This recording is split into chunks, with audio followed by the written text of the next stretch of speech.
భారత్ పాక్ మధ్య అనధికార యుద్ధం ఆల్రెడీ స్టార్ట్ అయిపోయింది. ఇక అధికారికంగా కేంద్రం ప్రకటించడమే తరువాయి అనే సమాచారం. అయితే ఇండియా ఈ యుద్ధాన్ని అధికారికంగా ఎలా ప్రకటిస్తుంది? ప్రధానమంత్రి, రాష్ట్రపతి లేక ఇంకేదైనా ప్రాసెస్ ఉంటుందా? అసలు యుద్ధానికి ముందు జరిగే తంతు ఏమిటి అనే ప్రశ్నలు సామాన్య జనాల్ని ఉక్కిరిబిక్కిరి చేస్తూ ఉంటాయి. ఒక దేశం మరో దేశంతో యుద్ధానికి దిగాలి అనుకున్నప్పుడు దానికి ఒక ప్రక్రియ ఉంటుంది. యుద్ధ ప్రకటన రాజ్యాంగ నిబంధనల ప్రకారమే చేయాలి. ఇండియా విషయానికొస్తే భారతదేశంలో యుద్ధాన్ని ప్రకటించే అధికారం ప్రెసిడెంట్ వద్ద ఉంటుంది.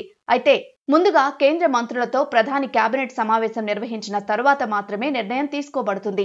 రాజ్యాంగంలో ప్రత్యేకంగా యుద్ధానికి సంబంధించిన ప్రక్రియను పొందుపరచలేదు. కానీ రాజ్యాంగంలోని ఆర్టికల్ 352 కింద నేషనల్ ఎమర్జెన్సీ ప్రకటిస్తారు. ఇది యుద్ధం లాంటి పరిస్థితిని సూచిస్తుంది.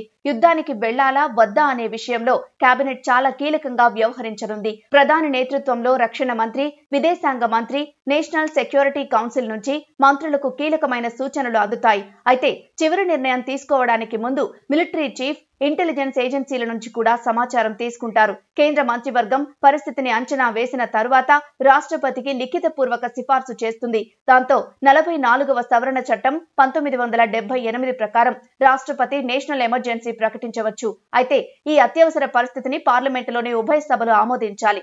ఆమోదించకపోతే 1 నెల తర్వాత అది పనిచేయడం ఆగిపోతుంది. పార్లమెంట్ ఆమోదించిన తర్వాత అత్యవసర పరిస్థితి 6 నెలల పాటు అమలులో ఉంటుంది. ఇలాంటి తీర్మానాల ద్వారా పార్లమెంట్ ఆమోదంతో మళ్లీ దీనిని మరో 6 నెలల పాటు పొడిగించవచ్చు. అలానే రాష్ట్రపతికి ఎప్పుడైనా ఎమర్జెన్సీ రద్దు చేసే అధికారం ఉంటుంది. కాగా ఇంతవరకు భారత్ పాక్ మధ్య జరిగిన 4 యుద్ధాల్లోనూ ఎప్పుడూ భారత్ అధికారిక ప్రకటన చేయలేదు. 1971లో మాత్రం భారత వైమానిక స్థావరాలపై పాకిస్తాన్ ముందస్తు వైమానిక దాడులకు దిగింది. పాక్ చేసిన దాడులను భారతదేశంపై యుద్ధ ప్రకటనగా అప్పటి ప్రధాని ఇందిరాగాంధీ ప్రకటించి పాక్ పై భారత సైన్యాన్ని యుద్ధానికి ఆదేశించింది. కాకపోతే దీనికి ముందు జరగాల్సిన అధికారిక ప్రక్రియ మాత్రం చేపట్టలేదు. అందువల్ల యుద్ధం చేయాలనుకుంటే రాజ్యాంగబద్ధ ప్రక్రియ అంతా పక్కన పెట్టి ఏ క్షణమైనా యుద్ధ ప్రకటన చేయవచ్చని గత ఉదంతాలు నిరూపిస్తున్నాయి.